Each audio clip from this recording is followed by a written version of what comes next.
इन्हें मतलब कि धनुष बाण और कुठार को देखकर मैंने कुछ अनुचित कहा हो तो उसे हे धीर महामुनि माफ कीजिएगा। यह सुनकर परशुराम जी क्रोध के साथ बोले, हे विश्वामित्र सुनो, यह बालक बहुत ही कुबुद्धि और कुटिल है। काल के वश होकर यह अपने कुल का घातक बन रहा है। यह सूर्यवंश रूपी चंद्रमा के लिए कलंक है। यह बिल्कुल उद्दंड मूर्ख और निडर है। अभी क्षण भर में यह काल का ग्रास हो जाएगा। मैं पुकार कर कह देता हूँ, फिर मुझे दोष नहीं देना। यदि तुम इसे बचाना चाहते हो तो हमारा प्रताप बल और क्रोध बतलाकर इसे मना कर दो। लक्ष्मण जी ने कहा, हे मुनि, आपका सुयश आपके रहते दूसरा कौन बता सकता है।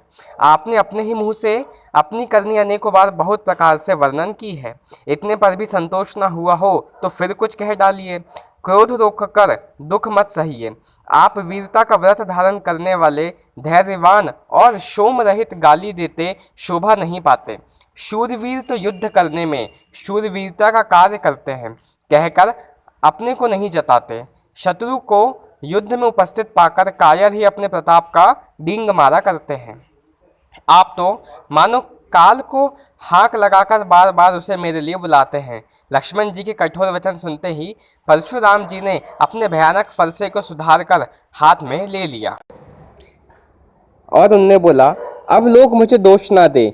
यह इस प्रकार से बोलने वाला बालक मारे जाने के ही योग्य है। इसे बालक देखकर मैंने बहुत बचाया, पर अब यह सचमुच मरने को ही आ गया है। विश्वामित्र जी ने कहा, अपराध क्षमा कीजिए, बालकों के दोष और गुण को साधु लोग नहीं गिनते।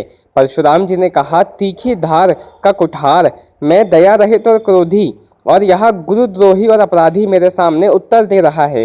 इतने पर भी इसे बिना मारे में रहने दूं। सो हे विश्वामित्र, केवल तुम्हारे शील प्रेम से, नहीं तो इससे इस कठोर कुठार से काटकर कुछ ही परिश्रम से गुरु से उत्शरण हो जाऊंगा।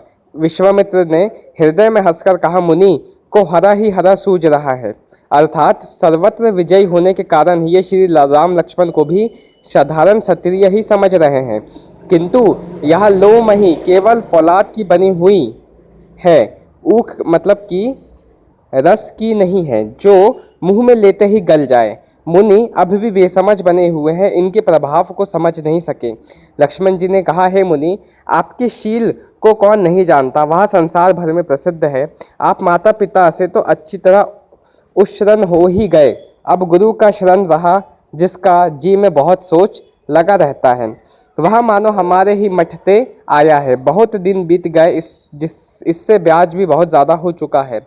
अब किसी हिसाब करने वाले को बुला लाइए तो मैं तुरंत थैली खाली कर दूं।